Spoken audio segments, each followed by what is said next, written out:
Mga kaibigan, welcome back. Napakaganda ng pag-uusapan natin sa Gilas at NCAA. Indonesian legend, sinabing big challenge sa kanila sa SEA Games ang Gilas. At ang latest rule daw ay sinabi pa niya, isang naturalized per team. Iba ito sa rules na nasa sagap ng Pilipinas. At pag-uusapan din natin ang impressive game ng Perpetual Atlas. Malakas pala ang players nito pasok sa semis.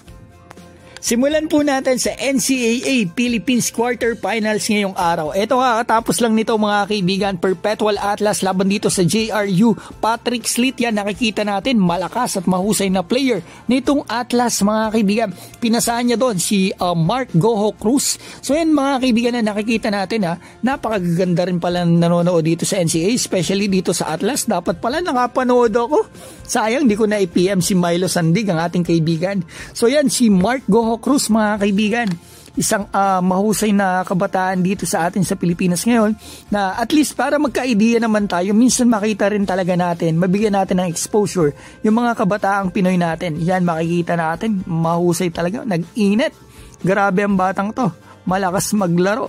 So yan makikita natin dito, napakagandang galaw naman mula sa player ng JRU. Shoutout nga pala, yung coach pala ngayon ng JRU, kanina ko lang nakita, si Coach Nani Epundulan, matagal ko nakakasama yun, at si Coach Agi na assistant coach. So coach na pala sila dito. So si Mark Goho Cruz naka back to back. Eto naman si Patrick Slit, ang lakas ng katawan, binangga. Kahit ang lakas ng bangga niyan, taas pa rin ang lipad niya. So tingnan natin dito, ang gandang pasa.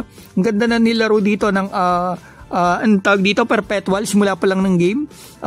Pero nakaabot yung JRU. Shoutout dito kay Milo Sandig. Yan mga kaibigan natin yan. So ito makikita pa natin dito, Patrick, grabe, wala akong masabi, malakas ang katawan.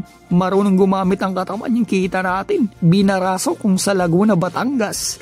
Yan, 81-74, pasok na sa Final 4 ang Perpetual Atlas. Patrick Slit, double-double.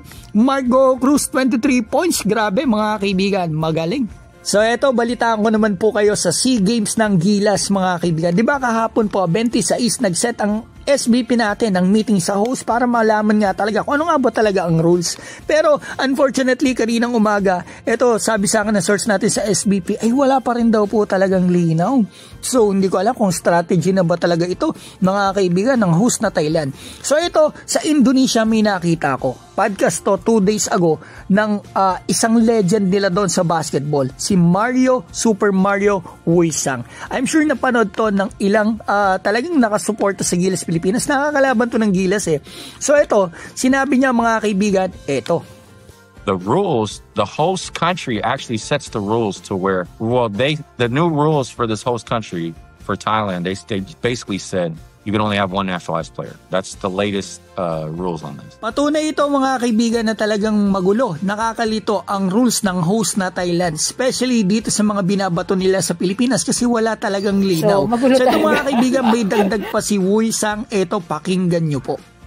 And Indonesia doesn't really have many bigs as far as controlling the boards. If you don't control the boards, then it's gonna be a long night for you. And I think that's where Philippines and Thailand, they're big, strong, they got good guard play. Yeah, that's going to be a challenge for Indonesia. I mean, how much intel